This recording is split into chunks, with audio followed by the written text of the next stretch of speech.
సీతమ్మ తల్లి హనుమంతుడిని బలహీనుడు అని అనుకుంది అని మీకు తెలుసా? హనుమంతుడు లంకకి చేరుకుని ఎంతో కష్టపడి సీతమ్మని వెతికి ఆమె దగ్గరికి వెళ్లి, నన్ను రాముల వారు మీ దగ్గరికి పంపించారు తల్లి అని చెబుతాడు. సీతమ్మ ఎంతో సంతోషపడుతుంది. హనుమంతుడు, అమ్మా మీరు నాతో వచ్చేయండి, నేను మిమ్మల్ని జాగ్రత్తగా రాముల వారి దగ్గరికి తీసుకుని వెళ్తాను అని అనగా, లేదు హనుమ, ఈ రావణుడు నా ఇంటికి వచ్చి నన్నే మోసం చేసి లంకకి తీసుకొని వచ్చాడు, వీడు నన్ను పొందాలి అని అనుకుంటున్నాడు.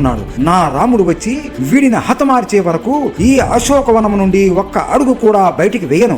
ఈ విషయం నువ్వు వెళ్ళి రాముల వారికి కూడా చెప్పు అని సీతమ్మ అంటుంది. హనుమంతుడు, సరే అమ్మా మీ ఇష్టం అని అంటాడు. సీతమ్మ నవ్వుతూ, నాకు ఒక సందేహం ఉంది హనుమ, ఎంతో మంది వానరులు నా కోసం రాముడికి సహాయం చేస్తున్నారు అని చెప్పావు కదా, ఇంతమంది వానరులు ఉన్నా కూడా సముద్రాన్ని దాటి ఈ లంకకు ఎవ్వరూ రాలేకపోయారు, మరి నువ్వు ఒక్కడివే ఇక్కడికి వచ్చావు, అది కూడా ఎన్నో కష్టాలు పడి ఇక్కడికి రాగలిగావు. ఇక జరగనున్న రామరావణ యుద్ధం మొదలైతే ఇక ఈ రావణుడితో అలాగే ఈ రావణుడి సైన్యంతో యుద్ధం ఎలా చేయగలరు హనుమ అని అడుగుతుంది. దానికి హనుమంతుడు నమస్కరించి నవ్వుతూ, అమ్మా సీతమ్మ తల్లి, మీకు తెలిసే ఈ ప్రశ్న అడుగుతున్నారా, తెలియక అడుగుతున్నారా? మీకు తెలిసే ఈ ప్రశ్న వేస్తున్నారు కదూ.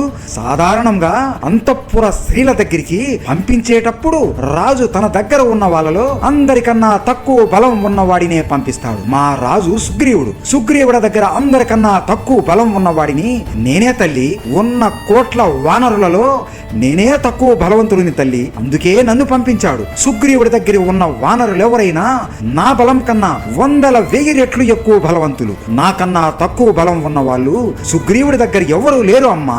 నాకే వీళ్ళు మీకు పెడుతున్న కష్టాలు చూస్తుంటే ఒళ్ళు మండిపోతుంది. నా బదులు ఇంకెవరైనా వచ్చి ఉంటే ఈ లంకని నాశనం చేసి రావణుడిని ఇప్పుడే చంపేసేవాళ్ళు అని హనుమంతుడు నవ్వుతూ సీతమ్మకి చెప్తాడు. అని సీతమ్మకు హనుమంతుడి కళ్ళల్లో చూస్తూనే తెలిసిపోతుంది, ఈ హనుమంతుడు రాముడి కన్నా ఎంతో బలవంతుడు మరియు శక్తివంతుడు అని. హనుమంతుడికి ఆయన శక్తి గురించి ఆయనకు అస్సలు తెలియదు. హనుమంతుడు అంటే మీకు ఇష్టం ఉంటే జై బజరంగబలి అని కామెంట్ చేయండి. జై బజరంగబలి.